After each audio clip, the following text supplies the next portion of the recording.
ಮುಂಚೆ ಯಾವತ್ತು ನಂಗೆ ಇಷ್ಟ ನನ್ ಪ್ಯಾರೆಂಟಲ್ ಕೆಬಿದ್ ನನ್ ಕಂಪ್ಲೇಂಟ್ಸ್ ಬರ್ತಿರ್ಲಿಲ್ಲ ಎಸ್ಕಾಮ್ ಈಗ ಬರ್ತಾರೆ.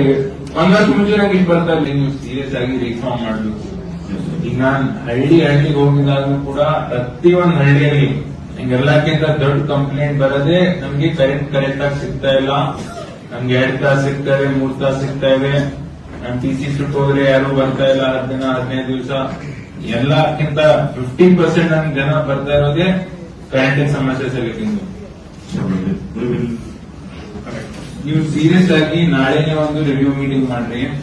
ನಿಮ್ದೆಲ್ಲ ಲೈನ್ ಮೆನ್ ಯಾರು ಅಧಿಕಾರಿಗಳು ಇದಾರೆ, ಆಫೀಸರ್ಸ್ ಇದಾರೆ, ಎಂಪ್ಲಾಯೀಸ್ ಇದಾರೆ, ಎಲ್ಲರದ್ದು ರಿವ್ಯೂ ಮಾಡಿ ಏನೇನ್ ಪ್ರಾಬ್ಲಮ್ ಇದೆ, ಯಾರಿಗೆ ಯಾರಾದ್ರೂ ಕರೆಕ್ಟ್ ಆಗಿ ಕೆಲಸ ಮಾಡ್ತಾ ಇಲ್ಲ ಅಂತಂದ್ರೆ ಅವ್ರ ಮೇಲೆ ಕ್ರಮ ತಗೊಂಡು ನೀವು ಕರೆಕ್ಟ್ ಆಗಿ ರಿವ್ಯೂ ಮಾಡಿ ಕಾಂಪ್ಲೇಂಟ್ಸ್ ನೀವು ವಿಸಿಟ್ ಮಾಡ್ತಿದ್ರಿ ಎಲ್ಲ ಕಡೆ. Yes sir, daily sir. Morning 8 to night 1 o'clock ಆಗ್ತಾ ಇದೆ ಸರ್. ಈ ಮಳೆ ಕೊರತೆಯಿಂದ ಅಂತೂ ನಾವು ತುಂಬಾ ಕಷ್ಟ ಆಗಿದೆ ಸರ್. ಎಲ್ಲರೂ ನಮ್ಮ ಬಗ್ಗೆ ಪ್ರಯತ್ನ ಮಾಡ್ತಾ ಇದ್ದಾರೆ. ನಾವು ಟಿಸಿ ಹೋಯ್ತು ಅಂದ್ರೂ ಕೂಡ ಕರೆಂಟ್